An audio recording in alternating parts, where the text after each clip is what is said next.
Welcome back to another video from Vital Energy Coaching. Today I'm going to talk about stomach acid, and I'm going to give you an easy trick that you can do at home to test if you might be suffering from low stomach acid.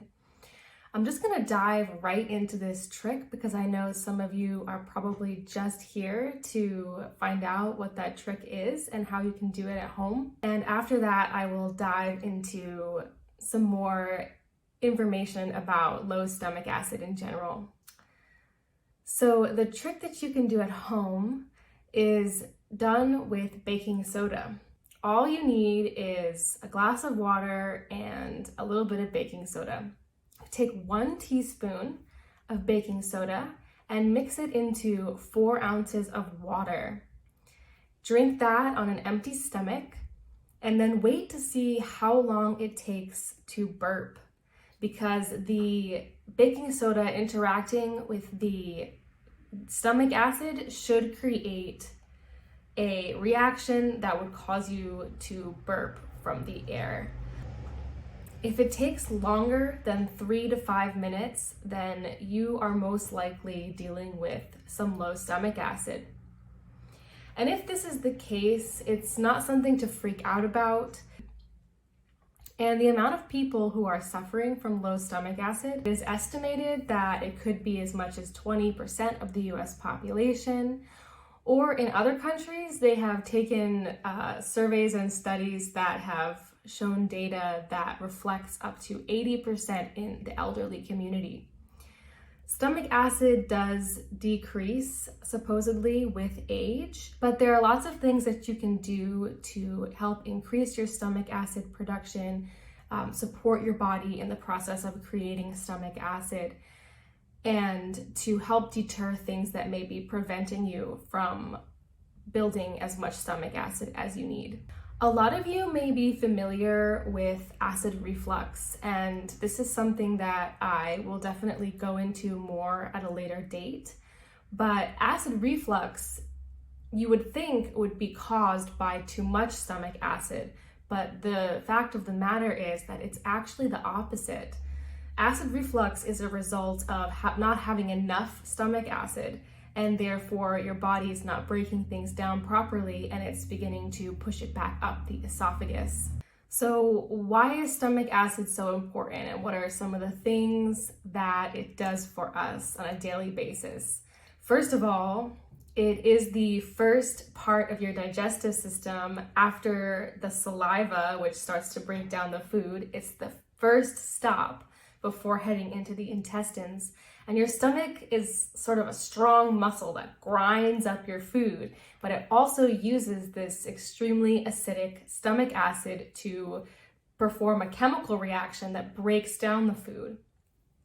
And if there isn't enough stomach acid present, then your food won't be breaking down as much. The irony here is that low stomach acid can often be a result of nutrient deficiency.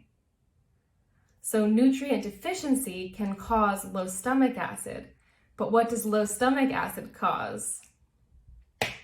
Most of the time, nutrient deficiency, because your body is not breaking your food down enough to absorb the nutrients.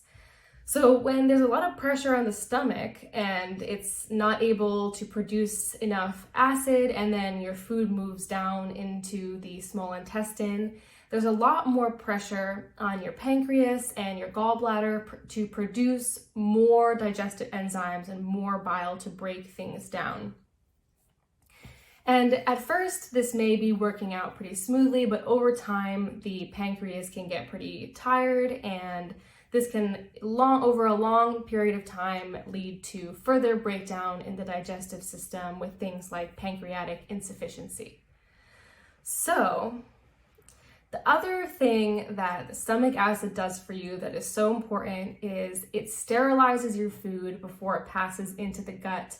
And this protects you from bad bacteria, from pathogenic bacteria, from fungi, from yeast, and from parasites. And parasites are extremely prevalent in the world around us. It's not just a third world country thing. It's really something that you can pick up anywhere in the world. And your stomach acid is one of the main lines of defense to protect your gut from those parasites. So what happens when there is not enough stomach acid is more bad bacteria will likely get through into the gut and have the opportunity to overgrow, leading to more gut dysbiosis in the intestine. And also, parasites may be able to get through more readily, and if there's a dysbiosis in the gut, they too will have a greater opportunity to take up inhabitants in the gut, in the GI tract. So as you can see, having low stomach acid really causes a breakdown in those two areas, in poor digestion of your foods. You're not able to get as much nutrient absorption, and also lesser of the innate immune system that is protecting you from bad things that are in your food that are trying to get into your gut. So I'm going to talk briefly about some things that can contribute to developing low stomach acid, and then I will talk a little bit about how to build your stomach acid back up and things you might want to look out for. Some things that may cause your stomach acid to become low are in fact parasitic infections. If you have been carrying a parasite for a long period of time and you have been experiencing the toxic release from this parasite, the gut dysbiosis associated, this can lead to low stomach acid. Gut dysbiosis in general, which is when there's too much bad bacteria and not enough good bacteria, or sometimes there's even too much good bacteria and that in itself can cause a problem. This can contribute heavily to low stomach acid. And as I had mentioned earlier, not having enough nutrients for your body to produce its own stomach acid is often one of the main causes. So as you can see, there really becomes this feedback loop. So low stomach acid makes it easier to get parasites. Parasites cause low stomach acid. Low stomach acid makes it hard to absorb your nutrients. Not having enough nutrients makes low stomach acid. So how do we break the negative feedback loop? That becomes the age-old question in the healing journey. A few more things that can contribute to low stomach acid just in general are poor diet. Stress is also a very high cause of low stomach acid. Stress in your life, which causes your hormones to dysregulate, which causes your fight or flight hormones to activate, these lead to a lot of trouble in the digestive system. And one of those factors is low stomach acid. So let's just talk briefly about some things that can help to increase your stomach acid production.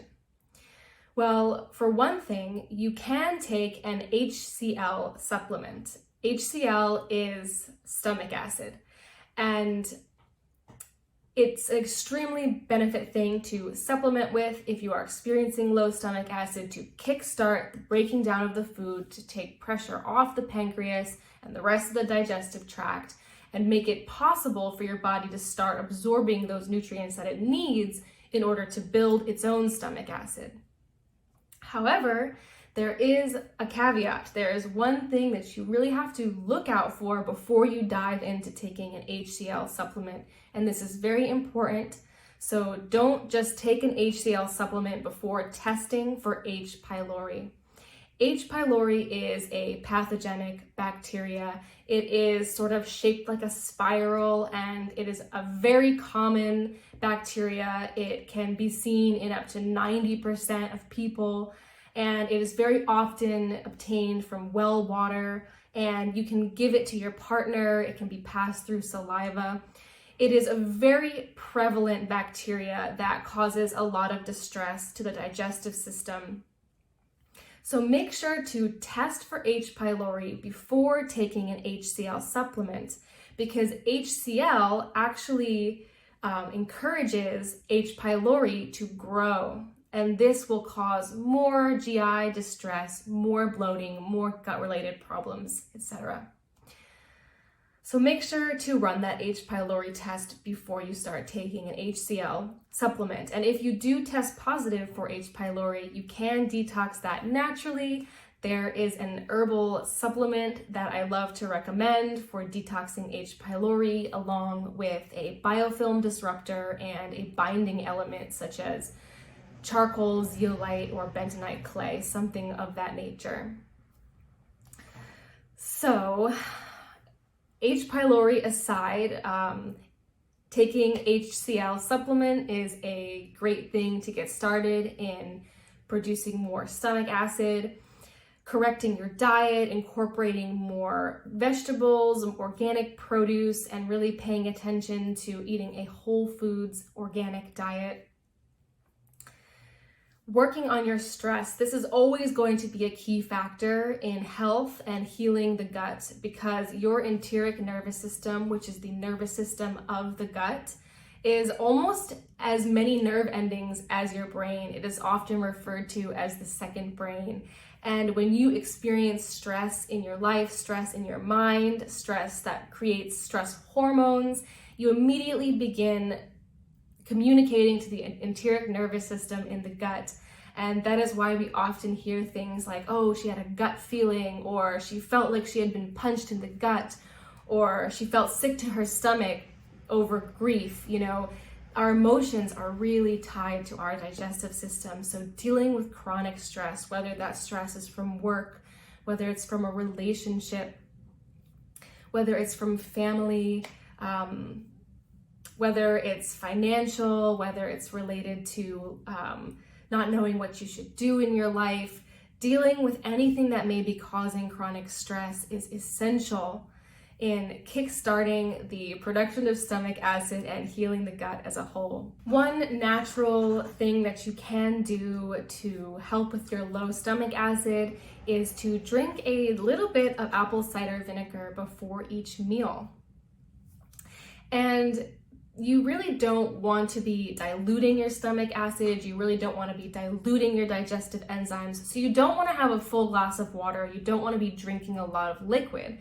But if you take just 2 or 3 ounces of water with a dash of apple cider vinegar and increase to, whatever you can tolerate taste-wise, the acidity will help increase the acid production in your stomach. And this can be used to help alleviate symptoms of acid reflux and to help your body start to kickstart its production of stomach acid. So I think that's pretty much everything that I'm going to cover about stomach acid today. I'm so glad that you have stuck with me to the end of this video. And if you're interested in learning more about gut health and you're trying to heal your gut, then sign up for my free newsletter. I've linked below where you can sign up through my website. And you are always welcome to book a free consultation with me. I help people who are dealing with acid reflux, IBS, SIBO, and just gut issues in general. I also help with hormone balance. I am a functional diagnostic nutrition practitioner and health coach, and I am happy to help you address your issues.